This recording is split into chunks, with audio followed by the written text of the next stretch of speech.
If your dog does this, they are anxious. What if your dog is suffering right now, in this exact moment, and you don't even realize it? Not because you don't care about them, but because canine anxiety rarely looks the way you imagine. It doesn't scream. It doesn't cry. It hides in the small, everyday behaviors. And after watching this video, you'll never look at your dog the same way again. If you truly want to understand what your dog is feeling, subscribe now. Here you'll find content that will change the way you connect with them. Have you ever noticed your dog licking their paws repeatedly, especially at night? Most owners think it's just hygiene. But when this behavior becomes constant and compulsive, it's one of the clearest signs of chronic anxiety.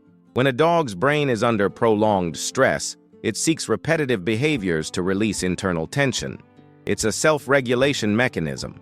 The problem is, the more they lick, the more the cycle reinforces itself. Watch the frequency.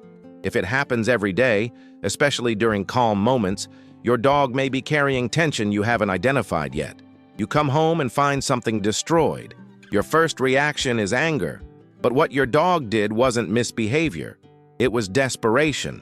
When a dog with a strong bond is left alone, their brain interprets your absence as a real threat to their safety. Cortisol spikes.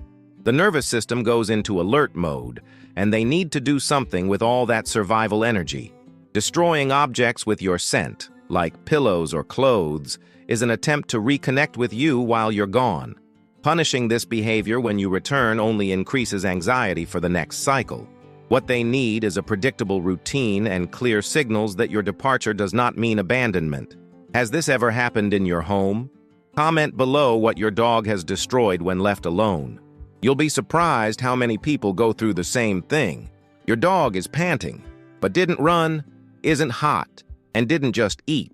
This is one of the most ignored signs of anxiety. Panting without a physical cause is a direct response of the autonomic nervous system to stress. Your dog's body is acting as if it's in danger, even if the environment seems completely safe. They are reacting to something internal, an emotional trigger, a memory, accumulated tension. When this happens, lowering your voice, avoiding sudden movements, and simply being present without demanding anything is the most effective response you can offer. It's not just during thunderstorms.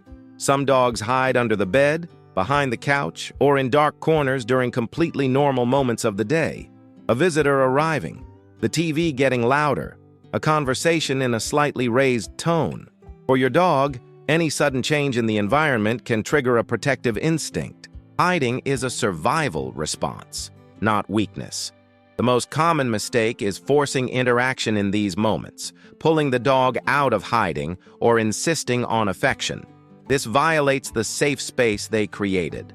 The right approach is to leave an exit open, speak calmly, and wait for them to come back on their own. When they do, that return moment is the most important one for rebuilding their sense of safety. And speaking of emotional safety, I made a video explaining why your dog follows you everywhere and what that says about your bond. It's worth watching after this. The link will be on the screen.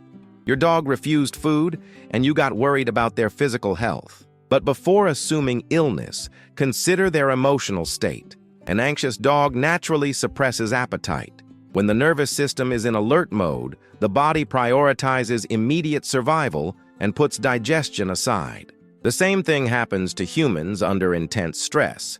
If refusal happens on days with more activity in the house, after an argument, or before something they've learned to fear, the cause is emotional. Forcing food in these moments only strengthens the negative association. Reducing environmental stimulation and maintaining routine is the most effective approach. It looks like love, and it is. But it can also be a warning sign. A dog that can't stay 2 meters away from you, that constantly leans on you, that panics when you go to the bathroom and close the door, is showing a pattern of anxious attachment. This doesn't mean your bond is bad. It means your dog hasn't learned yet that your absence is temporary and safe. Anxious attachment develops when there isn't enough emotional predictability in the environment, sometimes from too much attention in certain moments and total absence in others. Creating a stable routine, with clear moments of interaction and clear moments of independence, is what builds an emotionally balanced dog. Anxiety in dogs rarely shows up as crying or shaking. It shows up in repetitive behavior, destruction, a distant gaze, a body that can't relax. And the hardest part isn't identifying the signs.